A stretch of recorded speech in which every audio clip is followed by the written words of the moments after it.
A heartwarming note from little mouse Zizzy. In the corner of Grandma's house, lived a little mouse called Zizzy.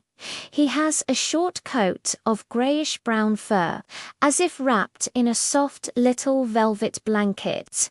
His round black eyes always seem sharp, and his tiny claws are particularly agile, capable of crawling into all kinds of narrow crevices. He can also smell from afar, although people always think that mice love to steal. Zizzy always looks for the wheat grains he needs, and always likes to quietly help everyone solve small troubles. One early morning, Zizzy was looking for wheat grains for breakfast in the storage room in the corner when she suddenly heard a woo-woo cry coming from the kitchen. It was her grandma's little granddaughter, Yaya. Her favorite bow hairpin was missing. It was a birthday present from her mother. Yaya searched her pockets and drawers, but couldn't find it. She was so worried that she was about to cry. Zizzy quickly put down the wheat grains and sniffed carefully with his nose. He smelled the fragrance of the bow on the hairpin and followed the scent all the way. Finally, in the gap under the kitchen cabinet, he found the shining hairpin. Zizzy held the hairpin tightly with her little paws and pulled it out bit by bit through the gap.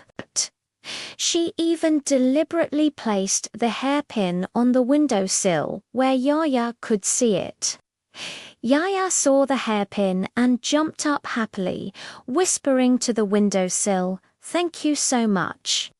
I wonder who helped me find it." Zizzy hid in the corner and chuckled secretly. In the morning, Zizzy was taking a walk in the grass of the yard when he saw little Aunt Tuan leading his friends to carry breadcrumbs.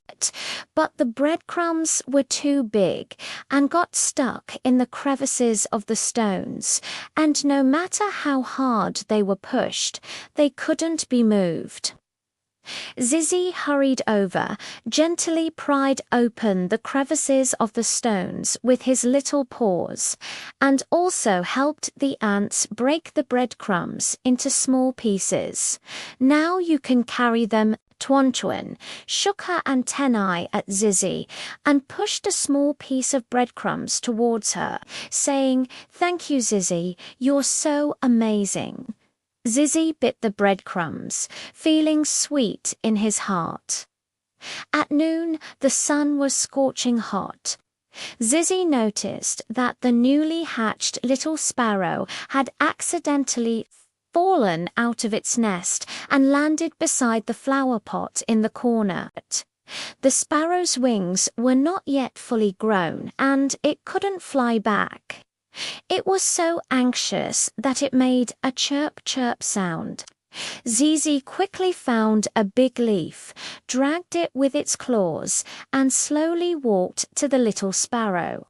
It let the little sparrow stand on the leaf, and then carefully dragged the leaf to the big tree, chirping Zizzy at the bird's nest on the tree.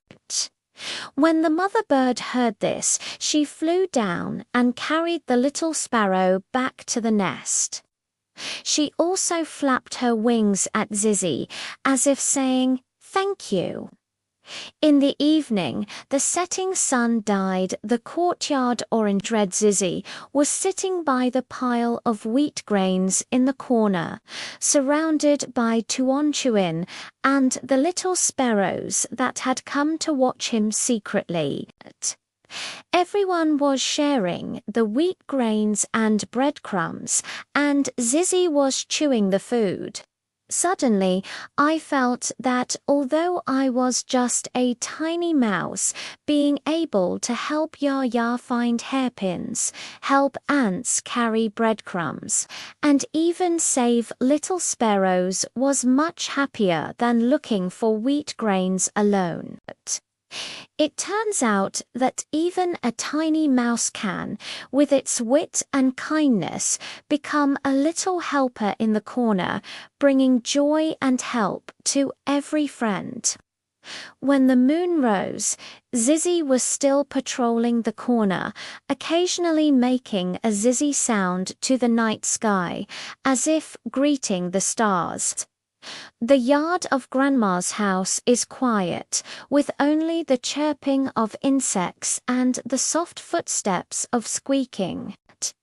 Because of squeaking, this small corner has become warmer and more lively.